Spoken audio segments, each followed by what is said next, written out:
ಈಗಾಗಲೇ ಸುಮಾರು 2,000 ಕೋಟಿ ರೂಪಾಯಿ ಆಸ್ತಿಗಳನ್ನ ಈಗಾಗಲೇ ಸರ್ಕಾರ ಬಿಡಿಎ ವಶಕ್ಕೆ ತೆಗೆದುಕೊಂಡಿದೆ. ಈ ವಿಚಾರವನ್ನ ತಮಗೆ ಹೇಳಲಿಕ್ಕೆ ನಾನು ಬಯಸ್ತಾ ಇದ್ದೇನೆ. ಇನ್ನೊಂದು ಬಿಡಿಎ ವತಿಯಿಂದ ಒಂದು ಪ್ರಮುಖವಾದಂತಹ ಅನೌನ್ಸ್ಮೆಂಟ್ ಏನಂದ್ರೆ 3,502 ಭೂ ಮಾಲೀಕರು ಆಸ್ತಿಯನ್ನ ಶಿವರಾಮ್ ಕಾರಂತ್ ಲೇಔಟ್ಗೆ ಕೊಟ್ಟಿದ್ರು. ಅನೇಕ ನಾನಾ ಕಾರಣದಿಂದ ಅವ್ರು ಯಾರು ಕೂಡ ಸೈಟ್ಗಳನ್ನ ಕೊಡಕ್ ಆಗಿರ್ಲಿಲ್ಲ. ಕೆಲವರು ವಾಪಸ್ಸು ಕೋರ್ಟ್ಗೆ ಹೋಗಿದ್ರು, ಕೆಲವರು ಭೂ ಮಾಲೀಕರು ಬೇರೆಯವರು ಮಾರ್ಕೊಂಡಿದ್ರು, ಏನೇನೋ ಅಡಚಣೆಗಳಿತ್ತು.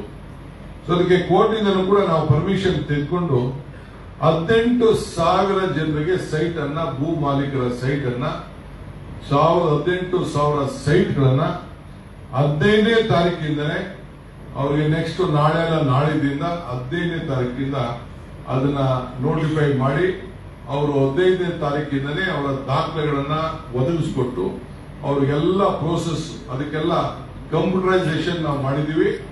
ಅವರೆಲ್ಲರೂ ಕೂಡ 15ನೇ ತಾರೀಕಿಂದನೇ ತೆಗೆದುಕೊಳ್ಳಿಕ್ಕೆ ಅವಕಾಶವನ್ನು ಮಾಡಿಕೊಡ್ತೇವೆ. ಇನ್ನೊಂದು ಅವಕಾಶವನ್ನು ನಾವು ಮಾಡಿಕೊಟ್ಟಿದ್ವಿ. ಕೆಲವರು 2 ಎಕರೆ ಇರೋರು, ಕೆಲವರು 1 ಎಕರೆ ಇರೋರು, ಕೆಲವನ್ನ ಜಾಸ್ತಿ ಇರೋರು, ನಿಮ್ಗೆ ಯಾರು ಒಂದು ಜಾಗದಲ್ಲಿ ಸ್ವಲ್ಪ ದೊಡ್ಡ ಸೈಟ್ ಬೇಕು ಅಂದ್ರೂ ಕೂಡ ನಾವು ಮಾಡ್ಕೊಡ್ತೀವಿ ಅಂತ ಹೇಳಿದ್ದು. ಅದಕ್ಕೆ ಕೆಲವರು ಮಾತ್ರ ಅರ್ಜಿಗಳನ್ನ ಕೊಟ್ಟಿದ್ದಾರೆ. ಎಷ್ಟು ಜನ ಕೊಟ್ಟಿದ್ದಾರೆ?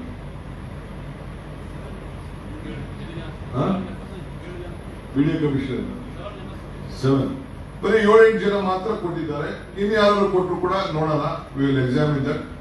ಸೊ ಅಂತವ್ರಿಗೆ 1 ಎಕರೆ ಯಾರು ಇತ್ತು ಅಂತಂದ್ರೆ ಒಂದೇ ಜಾಗದಲ್ಲಿ 9,583 ಅಡಿ ಅವರಿಗೆ ಕೊಡಬೇಕಾಗ್ತದೆ.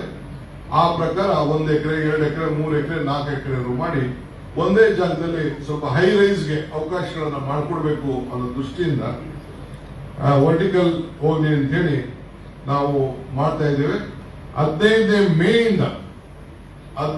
ಮೇಯಿಂದ ಅಂದ್ರೆ ನಾಳಿದ್ದಿಂದನೇ ಈ ಭೂ ಮಾಲೀಕರಿಗೆ ಎಲ್ಲರೂ ಕೂಡ ಏನು 3,052 ಭೂ ಮಾಲೀಕರಿದ್ದಾರೆ ಅವ್ರಿಗೆ ಸೆಂಟರ್ ಫಾರ್ ಇ ಗವರ್ನೆನ್ಸ್ ಅವರಿಂದ ಒಂದು ಸಾಫ್ಟ್ವೇರ್ ಅನ್ನ ನಾವು ತಯಾರು ಮಾಡಿ ಆ ಸಾಫ್ಟ್ವೇರ್ ಮುಖಾಂತರ ಯಾರೆಲ್ಲರೂ ಕೂಡ ಹಂಚುವಂತ ಕೆಲಸವನ್ನ ನಾವು ಮಾಡ್ತಾ ಇದ್ದೇವೆ. ಇದು ಶಿವರಾಮ್ ಕಾರಂತ್ ಲೇಔಟ್ ನಲ್ಲಿ. ಇಂದು ಉಪಮುಖ್ಯಮಂತ್ರಿಗಳು ಹಾಗೂ ಬೆಂಗಳೂರು ಅಭಿವೃದ್ಧಿ ಸಚಿವರಾದ ಮಾನ್ಯ ಡಿ.ಕೆ. ಶಿವಕುಮಾರ್ ಅವರು ಇಂದು ಮಧ್ಯಾಹ್ನ ಬೆಂಗಳೂರು ಅಭಿವೃದ್ಧಿ ಪ್ರಾಧಿಕಾರಕ್ಕೆ ಭೇಟಿ ನೀಡಿ ಮಧ್ಯಾಹ್ನ ಬೆಂಗಳೂರು ಅಭಿವೃದ್ಧಿ ಪ್ರಾಧಿಕಾರದ ಬಿಡಿಎ ಪ್ರಮುಖ ಯೋಜನೆಗಳಾದ ಡಾಕ್ಟರ್ ಶಿವರಾಮ್ ಕಾರಂತ್ ಲೇಔಟ್ ಹಾಗೂ ಕೆಂಪೇಗೌಡ ಲೇಔಟ್ ಸಭೆಯಲ್ಲಿ ಪ್ರಾಧಿಕಾರದ ಅಧ್ಯಕ್ಷರಾದ ಎನ್.ಎ. ಹಾರಿಸ್, ಬೆಂಗಳೂರು ಬಿಸಿನೆಸ್ ಕಾರಿಡಾರ್ ಅಧ್ಯಕ್ಷರಾದ ಎಲ್.ಕೆ. ಲತೀಫ್, ಪ್ರಾಧಿಕಾರ ಸದಸ್ಯರಾದ ಆಯುಕ್ತರಾದ major P. Manivannan, commissioner IAS Bengaluru ಕೇಂದ್ರ ನಗರ ಪಾಲಿಕೆ ಆಯುಕ್ತರಾದ ರಾಜೇಂದ್ರ ಚೋಳನ್, ಐಎಎಸ್ ಅಧಿಕಾರಿಗಳು ಹಾಗೂ ಬಿಡಿಎ ಅಧಿಕಾರಿಗಳು ಉಪಸ್ಥಿತರಿದ್ದರು. ಬಿಡಿಎ ಕಚೇರಿಯಲ್ಲಿ ಇಂದು ಕುಡಿಯುವ ನೀರು ಹಾಗೂ ರಸ್ತೆ, ವಿದ್ಯುತ್ ಸಂಪರ್ಕ ಎಲ್ಲ ಇದನ್ನು ಕುಂದುಕೊರತೆಗಳನ್ನು ಸಭೆಯಲ್ಲಿ